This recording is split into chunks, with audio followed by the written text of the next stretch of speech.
നമസ്കാരം. മലയാളി വാർത്തയിലേക്ക് സ്വാഗതം. ഏറെ വേദനിപ്പിക്കുന്ന ഒരു വാർത്തയാണ് ഈ മണിക്കൂറിൽ പുറത്തു വരുന്നത്. ഏറെ ഹിറ്റ് ഗാനങ്ങളുടെ സൃഷ്ടാവിന് വിട പറയേണ്ടി വന്നിരിക്കുന്നു. പ്രശസ്ത മലയാള ഗാന രചയിതാവായിട്ടുള്ള മാങ്കൊമ്പ് ഗോപാലകൃഷ്ണൻ അന്തരിച്ചിരിക്കുന്നു. 78 വയസ്സായിരുന്നു അദ്ദേഹത്തിന്. ഹൃദയാഘാതത്തെ തുടർന്ന് ഇന്നും വൈകുന്നേരം 5 മണിയോടെ കൊച്ചിയിലെ സ്വകാര്യ ആശുപത്രിയിൽ വെച്ചായിരുന്നു അന്ത്യം സംഭവിച്ചത്. ശാരീരിക അവശതകളെ തുടർന്ന് ഒരാഴ്ചയായി അദ്ദേഹം ആശുപത്രിയിൽ ചികിത്സയിലായിരുന്നു. ഇടയ്ക്ക് വീട്ടിൽ വീണ് പരിക്ക് സംഭവിച്ചതിനെ തുടർന്ന് 8 ദിവസം മുൻപാണ് മാങ്കൊമ്പ് ഗോപാലകൃഷ്ണനെ കൊച്ചിയിലെ സ്വകാര്യ ആശുപത്രിയിൽ പ്രവേശിപ്പിച്ചത്. ചികിത്സ തുടരുന്നതിനിടയിൽ ന്യൂമോണിയ ബാധിച്ചിരുന്നു. ഇന്ന് വൈകുന്നേരം 4:55 അദ്ദേഹത്തിന് ഹൃദയാഘാതം സംഭവിച്ചു. അതിനെ തുടർന്ന് മരണം സ്ഥിരീകരിക്കുകയായിരുന്നു. ആലപ്പുഴ മാങ്കൊമ്പ് സ്വദേശിയായ ഗോപാലകൃഷ്ണൻ മലയാളത്തിൽ പ്രശസ്തമായ ഒട്ടനവധി ഗാനങ്ങളുടെ സൃഷ്ടാവ് കൂടിയാണ്. 200-ലധികം ചിത്രങ്ങളിലായി 700-ലധികം ഗാനങ്ങളാണ് അദ്ദേഹം രചിച്ചത്.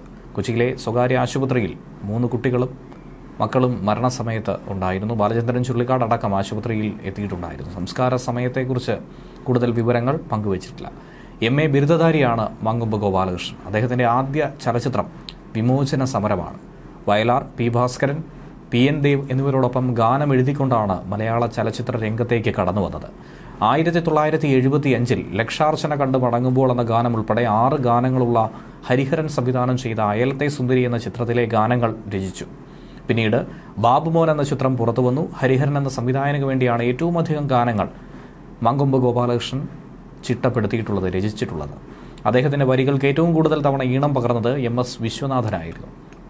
ഇതുകൂടാതെ 10ഓളം ചിത്രങ്ങൾക്ക് കഥയും തിരക്കഥയും രചിച്ചിട്ടുണ്ട്. അതുപോലെ ഇന്ത്യയിൽ ഏറ്റവും കൂടുതൽ ചിത്രങ്ങൾ മലയാളത്തിലേക്ക് മൊഴിമാറ്റിയത് മാങ്കൊമ്പ് ഗോപാലകൃഷ്ണനായിരുന്നു. ബാഹുബലി ഉൾപ്പെടെ 200-ലധികം ചിത്രങ്ങളിൽ അദ്ദേഹം സഹകരിച്ചിരുന്നു. ഗാനങ്ങളടക്കം രചിച്ചിട്ടുണ്ടായിരുന്നു. അതോടൊപ്പം തന്നെ മാങ്കൊമ്പ് ഗോപാലകൃഷ്ണൻ പങ്കാളിയായി നിർമ്മിച്ച പൂമടത്തെ പെണ്ണെന്നൊരു സിനിമയും പുറത്തു വന്നിട്ടുണ്ട്. മദ്രാസിൽ നിന്നും പ്രസിദ്ധീകരിച്ചിരുന്ന അന്വേഷണം എന്ന മാസികയുടെ പത്രാധിപരായും കുറച്ചു കാലം പ്രവർത്തിക്കുകയുണ്ടായിരുന്നു. അതിനിടയിലാണ് ഇപ്പോൾ വിയോഗം, അപ്രതീക്ഷിത വിയോഗം സംഭവിച്ചിരിക്കുന്നത്. സിനിമാ മേഖലയിലെയും മലയാളി സിനിമാ ആസ്വാദകർക്കും ഏറെ നഷ്ടമാണ് അദ്ദേഹത്തിൻ്റെ വിയോഗം. ന്യൂസ് ഡെസ്ക് മലയാളി വാർത്ത.